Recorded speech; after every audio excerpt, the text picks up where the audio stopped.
جہاں تک اس کے جو فضائل فوائد کا تعلق ہے، ایک فائدہ یہ کہ اگر انسان پر تنگ دستی ہے، غربت ہے، فقر و فاقہ ہے، اور وہ چاہتا ہے کہ مانوی اور مادی دونوں اعتبار سے مالدار ہو جاؤں، ظاہر باطن کے اعتبار سے غنا مل جائے، تو 2 رکعت نماز حاجت کی نیت سے نفل پڑھے، اچھا اور ہر رکعت میں سورہ فاتحہ کے بعد 7 مرتبہ یہ سورہ کوثر پڑھے۔ اچھا ہاں، اور جب سلام پھیرے تو یہ جو دعا ہے، اللہم اکفنی بحلالک عن حرامک واغننی بفضلک عمن سواک، یہ حدیث کی دعا ہے۔ یہ دعا جو ہے 11 مرتبہ پڑھے، اچھا پڑھ کے جو ہے اللہ سے خیر مانگ لے، تو اس کی پابندی کر لیں، یہ 41 ڈیز کی نیت سے شروع کر لے، انشاءاللہ زبردست اس کا نفع ہے کہ آپ جو خوشحالی کے جو ہے دسترخوان بچ جائیں گے، اللہ ایسا خیر کثیر اللہ عطا فرمائیں گے۔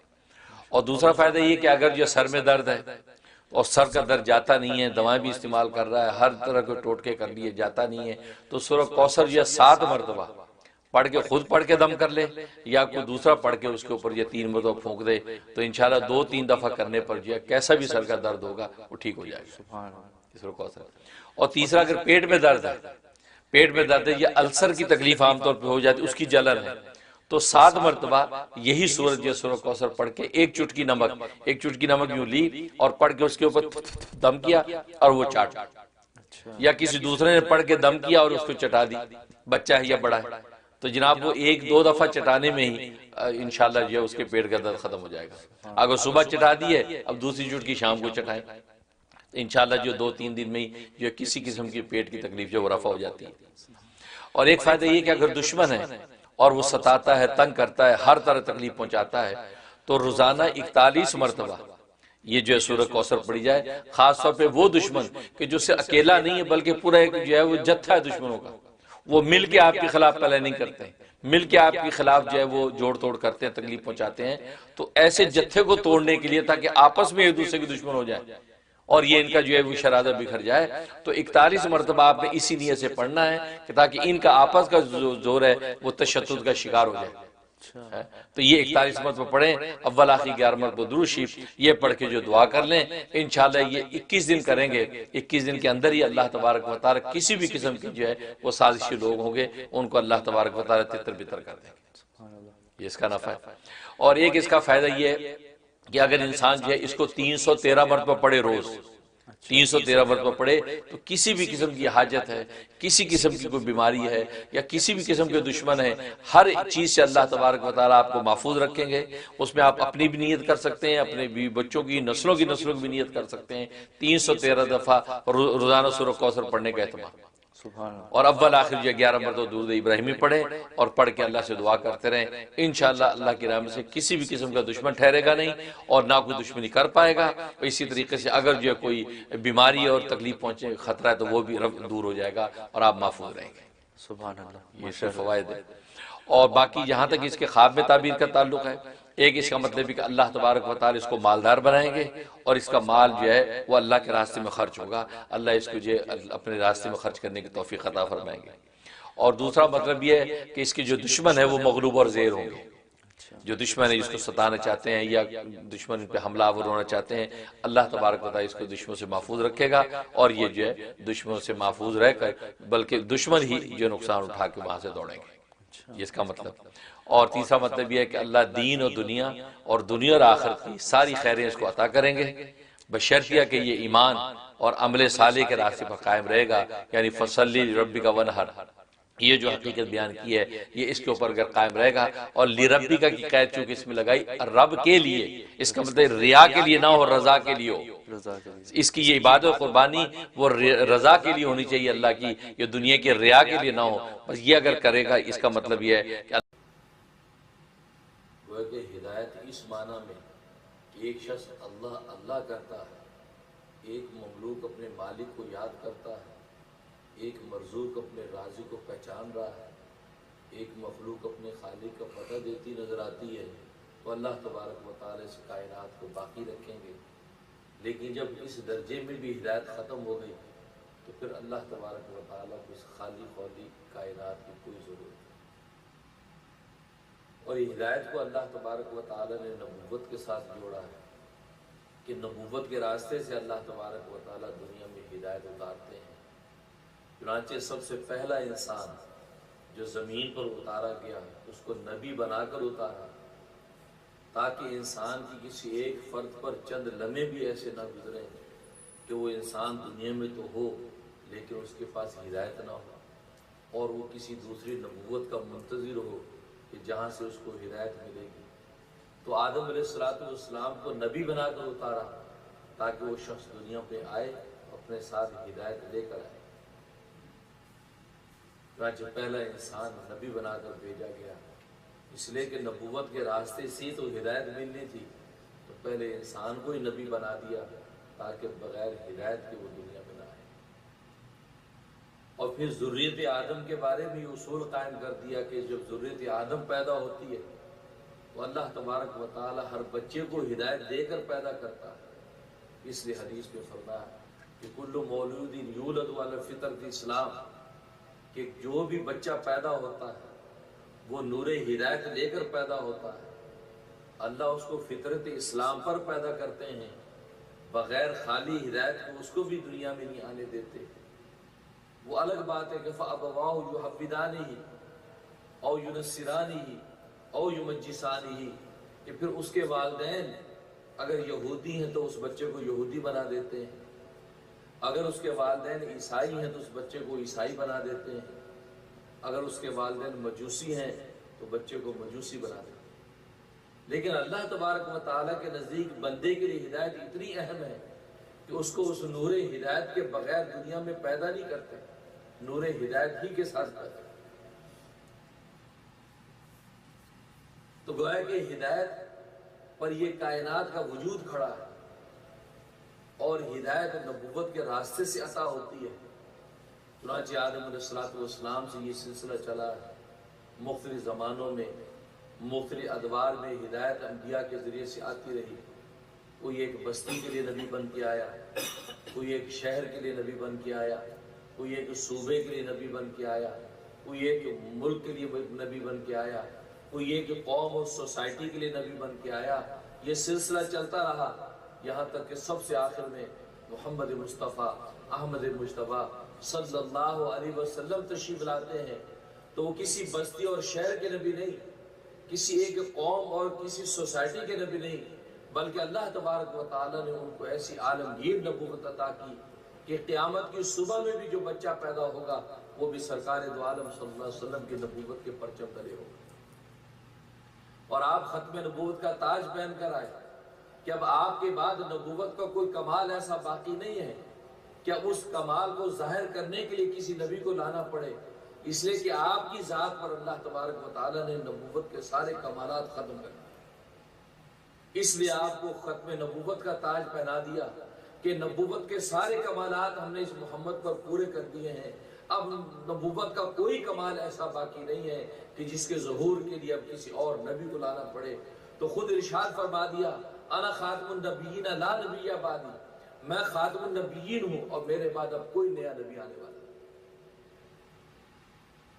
اور آپ جو دین لے کے آئے، دین اسلام، یہ وہ دین تھا کہ اللہ تبارک و تعالی نے خود انسانیت کے لیے چنا، انسانیت کے لیے پسند کیا۔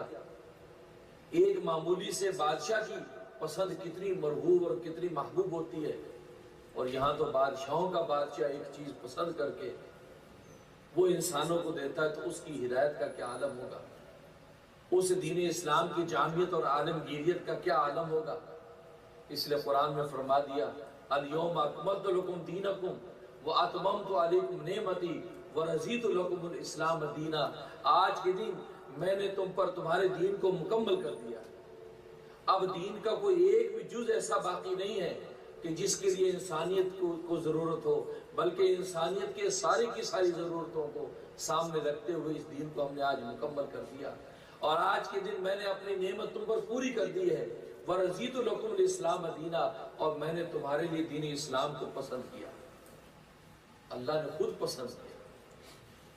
جو عالم الغیب و شہادہ ذات ہے، جو آگے اور پیچھے کے حالات کو جانتا ہے، جو اس دین کے اندر و باہر سے واقف ہے، اس دین کے جمال اور کمال کو دیکھتا ہے، وہ دین اللہ تبارک و تعالی نے بنا کے انسانوں کو دے دیا۔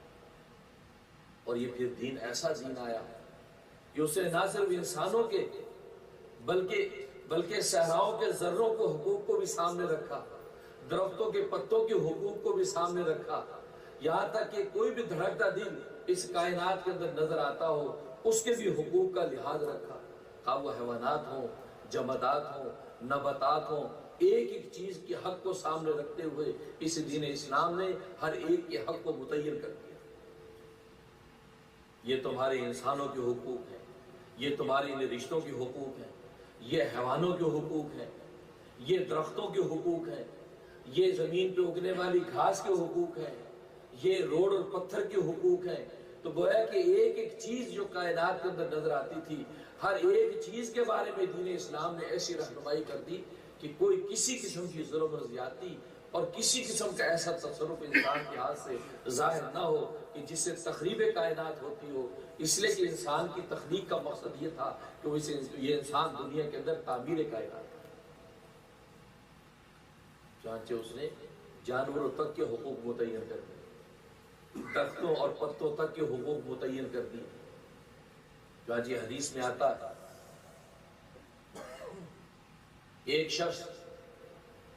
شخص کل روز قیامت میں جہنم کے اندر اس لیے جلایا جائے گا کہ اس نے زمین پر ریگنے والی چیونٹیوں کو جلا دیا تھا، حالانکہ اس کو چیونٹیوں کو جلانے کا حق نہیں تھا، اس نے زمین پر ریگنے والی معمولی چیونٹیوں کو جلا دیا، ان پر ظلم ڈھایا، جس کے نتیجے میں اللہ تبارک و تعالی نے اس کو جہنم کی آگ میں ڈال دیا۔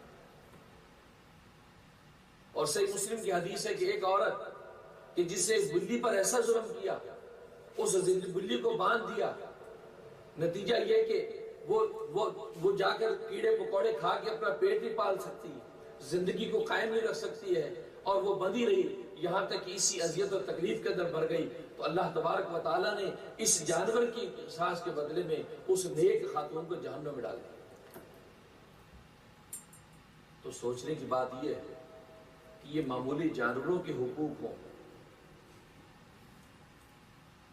ایک حدیث میں آتا ہے کہ دو شخص اپنی اپنی سواری پر بیٹھے گفتگو کر رہے تھے، ایک اپنے اونٹ پر بیٹھا ہے، دوسرا دوسرے اونٹ پر بیٹھا، دو باتیں کر رہے ہیں۔ نبی کریم صلی اللہ علیہ وسلم گزرے، دیکھا کہ یہ دونوں سواری پر بیٹھے ہیں اور باتیں کر رہے ہیں، تو نبی پاک صلی اللہ علیہ وسلم نے فوراً ڈانٹا، کہا کہ اپنی سواریوں کو کرسی نہ بناؤ،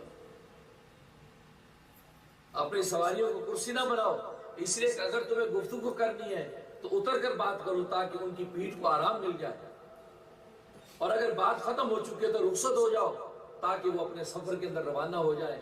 لیکن یہ کیا بات ہوئی کہ اونٹ پر بیٹھے ہیں، وہ بیچارہ تمہارے بوجھ کو برداشت کر رہا ہے اور تم آپس میں گپے لگا رہے ہیں، ڈانٹا۔ دیکھو جو دین اور جو نبی اس بات پر نظر رکھے کہ یہ اونٹ کی، حالانکہ مالک یہ سمجھتا ہے میرا اونٹ ہے، میری سواری ہے، بے زبان ہے، میں جیسے چاہے بات کروں، نہیں، نبی کریم صلی اللہ علیہ وسلم ان بے زبان حیوانوں کے بھی حقوق لے کر آئے، اس کے بارے میں بھی آپ نے حقوق متعین کر دیے ہیں کہ ان کا بھی حق ہے، ان کے بھی اندر ایک دھڑکنے والا جگر ہے۔ اور احادیث میں واقعات ملتے ہیں،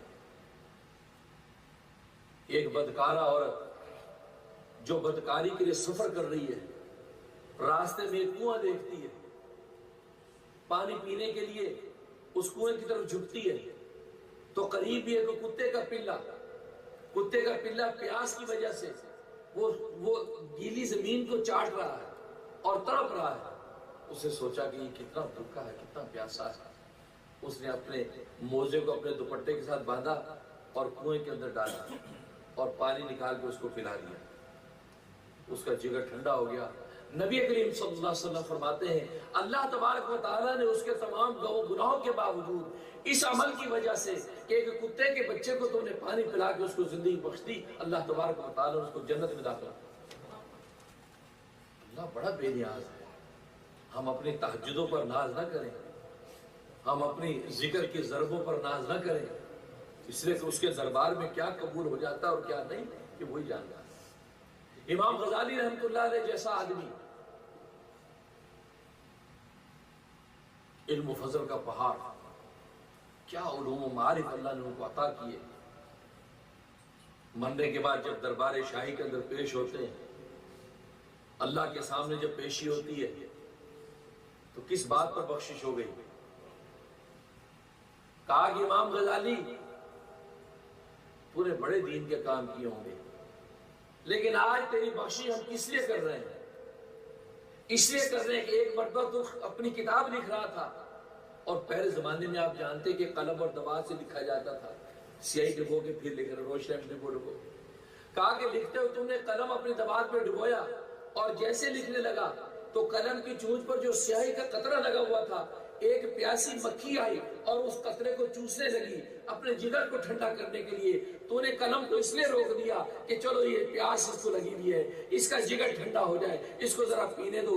تو تھوڑی دیر تو نے اپنے قلم کو روکا اور وہ اپنے جگر ٹھنڈا کر کے اڑ گئی۔ تو اس کے بعد تو نے لکھنا شروع کیا۔ تیرے اس عمل پر آج تیری ہم بخشش کرتے ہیں۔ معمولی سا بظاہر عمل ہے، لیکن بخشش ہو رہی ہے اس عمل پر، اس نے ایک معمولی مکھی اس کا جگر ٹھنڈا کر، اس لیے کہ یہ سب اللہ کی مخلوق ہے۔ تو سوچنے کی بات یہ کہ جو دین اسلام ان معمولی حیوانات کے حقوق متعین کرتا ہے، اس بنیاد پر کل روز آخرت میں اللہ پکڑ بھی کرتے ہیں، اس بنیاد پر کل روز آخرت میں بخشش بھی کرتے ہیں، تو کیا انسانوں کے حقوق اس نے متعین نہیں کیا؟ اور پھر انسان سے بڑھ کر مسلمان، کیا مسلمانوں کے آپس میں کوئی حقوق متعین نہیں کیے ہوں گے؟ اس لیے کہ مسلمان تو دنیا میں توحید اور رسالت کا پیغام ہے۔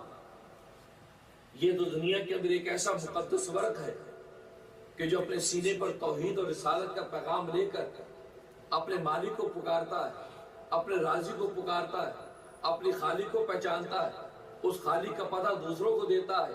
یہ تو وہ مقدس انسان ہے کہ جو نہ صرف خود بلکہ دوسروں کا بھی ہادی اور رہنما بن کے وہ توحید اور رسالت کا پتہ دیتا ہے۔ تو کیا اللہ تبارک و تعالیٰ نے مسلمانوں پر کوئی حق نہیں رکھے ہوں گے؟ یقیناً رکھے۔ امام غزالی رحمۃ اللہ علیہ فرماتے ہیں کہ ایک مسلمان کے دوسرے مسلمان پر 23 حق ہے، 23 حق، اور اگر ان سب حقوق کو جمع کیا جائے تو سب سے بڑا ایک ہی حق بنتا ہے جس کو محبت کہتے ہیں۔ جب مسلمان سے محبت کرتا ہے اور دل کی گہرائیوں سے سچی محبت کرتا ہے تو سمجھو کہ اللہ تبارک و تعالیٰ اس کے ہاتھ سے مسلمان کے سارے حقوق ادا کر دیتے ہیں۔ اس لیے کہ محبت ہی وہ ایک موٹیویشن ہے، اس سے انسان کو موٹیویٹ ہوتا ہے کہ باقی حق سارے اس کے لیے آسان۔ آج دنیا کے اندر آپ کسی چیز سے محبت کرتے ہو تو آپ وہ محبت کی آنکھ آپ سے سب کچھ کروا دے۔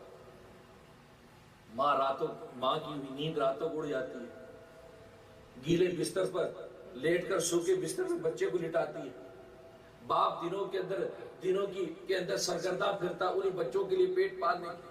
آخر یہ ساری محنت، یہ ماں کی ساری مشقتیں، یہ ساری شب بیداریاں آسان کیوں ہو رہی ہیں؟ اس لیے ہوئی ہے کہ اس ماں باپ کو اس بچے سے محبت ہے، اس محبت نے سب آسان کر، سارے عنوانات محبت کی وجہ سے آسان ہو گئے۔ لہذا سب سے پہلا حق یہ ہے کہ مسلمان سے دل کی گہرائیوں سے محبت کرے، نفرت، حسد، بغض، کینہ، عداوت کا وہاں گزر نہ ہو، بلکہ محبت کی آنکھ سے مسلمان کو دیکھے، محبت کے دل سے اس مسلمان کے لیے دعا کرے، محبت کی چاہت کے ساتھ اس کے لیے خیر مانگے۔ جب یہ حالت ہو جاتی ہے مسلمان کی تو پھر اللہ تبارک و تعالیٰ اس مسلمان کو دنیا میں بلند کرتے ہیں۔ اور جب مسلمان کی حالت تھی تو اللہ تبارک و تعالیٰ نے مسلمان کو عروج دے دیا، اور نبی نے تو یہ تعلیم دی تھی کہ اگر مسلمان بھائی کو ہنستا دیکھو تو کہو کہ اذاک اللہ سنک، اللہ تجھے اسی طرح ہنستا ہی رہے۔ کیا تعلیم ہے! یہ دعا دے دو اللہ تجھے اسی طرح ہنستا ہی رکھے، سبحان اللہ۔ اور آج اگر ہمارے قلوب کی حالت ہو کہ کسی کو ہنستا دیکھ کر ہم رونے لگتے ہوں، کسی کو روتا دیکھ کر ہم ہنستے ہوں، تو پھر سمجھ لو کہ ہم نے بظاہر لبادوں تو مسلمانیت کا پہن رکھا ہے لیکن دل ہمارے بھیڑیوں جیسے۔ اور حدیث میں آتا ہے کہ قرب قیامت میں یہ عالم ہوگا کہ لیس الاسلام الا رسمہ، کہ اسلام صرف رسم و رواج کا نام رہ جائے گا، اور لیس الحسن الا اسمہ، اور مسلمان صرف نام کا رہ جائے گا۔ نام ہمارا اسلام الدین ہوگا، نام ہمارا عبد القدوس ہوگا، نام ہمارا نور الاسلام ہوگا، لیکن اسلام کی تعلیمات کی روح کے ساتھ ہمارا کوئی تعلق نہیں، دل ہمارے بھیڑی ہو جائے۔